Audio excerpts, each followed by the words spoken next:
Case लिखा report. तुसी चलो अजे फिर सुन ले।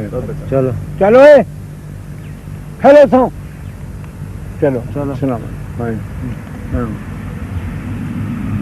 23 जून 1945 states he had a disease for the last 5 or 6 years to become a dervish hermit. This disease increased very much during the last 4 months. Yesterday, the 22nd June 1945, he decided not to continue to work. This led to his being put on a military charge. I was sent for to take him into hospital.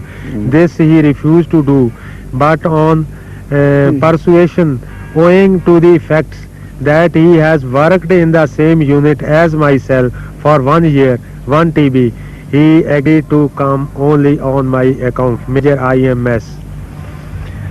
25 June 1945, patient statement and complaints. The patient thinks that he had some revelation in his dream and he should now dedicate himself to that. In obedience to that, he now wants to confine his activities to religious duties only. COE looks depressed and extremely asocial, keeps himself busy in religious duties, emotionally unstable and weeps easily. He is docile and gentle in behavior. 30 June 1945. This VCO has been fully observed in the last 1 week. He is docile and gentle in his behavior. He is apathetic and asocial. He keeps himself confined to his religious duties. He is unstable emotionally and easily bursts into tears. He is clean and regular in his habits. He gains an expression of distaste and inedibility in the present environment. He is a case of anxiety state, severe, unspecified, taking refuge in his dreaming, revelations and religious fantasy. What he has done was under the dictate of strong religious belief. And in my opinion, not with the intention to deny law and order deliberately. Again, he is an innocent accused. He is an innocent accused. He is an innocent accused and recommend that the charge for which he is under open arrest may be washed and the guard withdrawn. It is almost impossible. It is almost impossible to clear him of religious intoxication and hermetic life. It is almost impossible to clear him of religious intoxication and hermetic life. In the present state, he is useless as a soldier. I therefore recommend him category E, signature Colonel Commandant CMH Roorkee.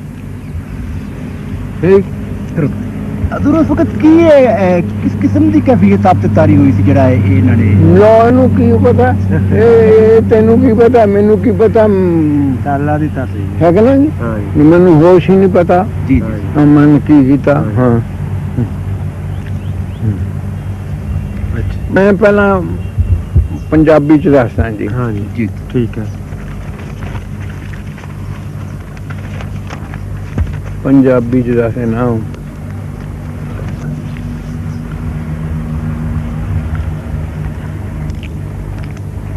वो जो general था ना विच बड़ा सख्त आदमी थी जी मैंने 10 साल ਉਹਦੇ ਨਾਲ ਕੰਮ ਕੀਤਾ जी एक भी दिन मैं उनको उसको कोई खराबी नहीं की थी बड़ी अच्छी तरह ना काम करता जो फिर मैंने मेरे हो गया ना हाँ जी मैंने बुलाया ना सरकारी तौर पे कि मेरी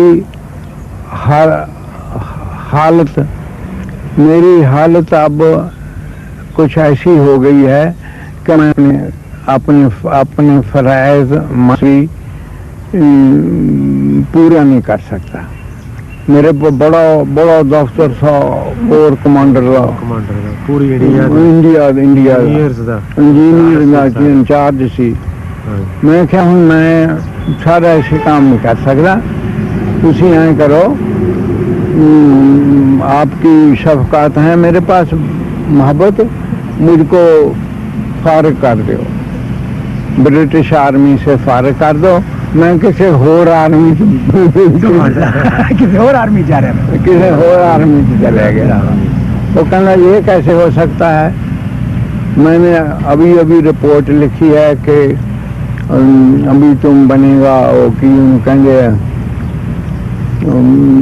बड़ा आदमी। SOMP मेरे लिए सिफारिश की, स्टाफ अफसर मैन पावर।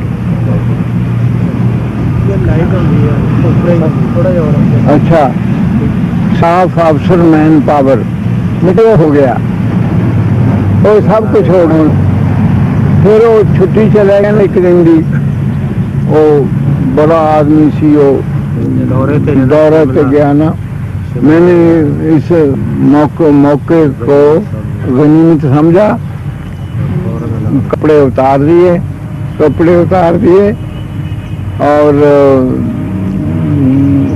जरा एक अफसर, एक इंडियन अफसर होता है, वो काला कप्तान कहते हैं उसे, काला कप्तान।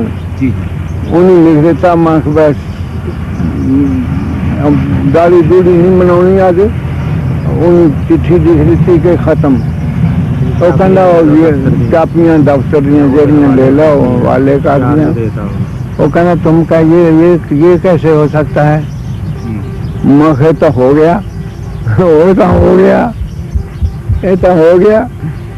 फिर जी मैनू वो जरा बिच दी जगह की इंचार्ज सी, उसने मैनू पूछा कि आज मैं अंदर आ सकता हूँ। मैं हाँ जी आओ। कहना आज काम पे क्यों नहीं गया, तुम बीमार हो। मैं नहीं, घर में तकलीफ है, मैं DC लुधियाने को फटाफट बंदोबस्त करता हूँ। मैं कोई नहीं, मैं हुक्म देता हूँ कि 15 आधे घंटे के बाद, घंटे के बाद तैयार होकर और दफ्तर में आ जाओ। और जो कुछ तुमने अभी तक दई को चलो तो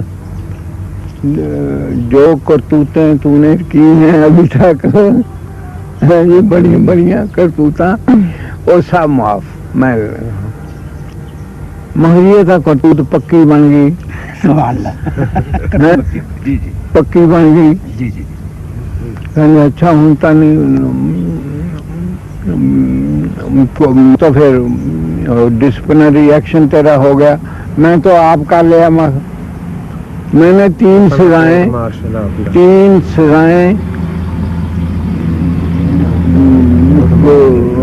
कबूल करी, 12 पत्थर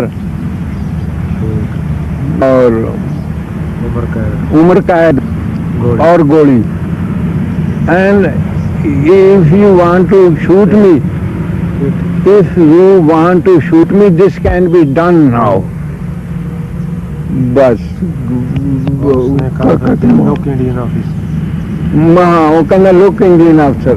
मैं उन कहा उसे कमांडर दे मखलूक ब्रिटिश अफसर। हाय मतलब वो जमाने च नहीं पा सकता। कोई जुर्त नहीं कर सकता, कोई जुर्त नहीं कर सकता अंग्रेज के सामने। कहना लुक इंडियन अफसर, मखलूक ब्रिटिश अफसर। बस चुप कर गया, चुप करके चला गया। वो फिर मैंने कहेंगे आओ जी फिर तेरा बंदोबस्त करिए। मैं तो होना ही है, बंदोबस्त तो तेरा होना ही है। फिर जी गार्ड मिलिट्री गार्ड आके मुझको कैद कर लिया। हाँ। फिर जी एक मेजर साहब मेरा दोस्त बड़ा अंग्रेज, ਸਾਡੀ ਕੰਪਨੀ 'ਚ ਕੰਮ ਕਰਦਾ ਸੀ। ਜੀ ਉਹ ਕਹਿੰਦਾ ਓਏ ਮੈਨੂੰ ਕਿਉਂ ਨਾ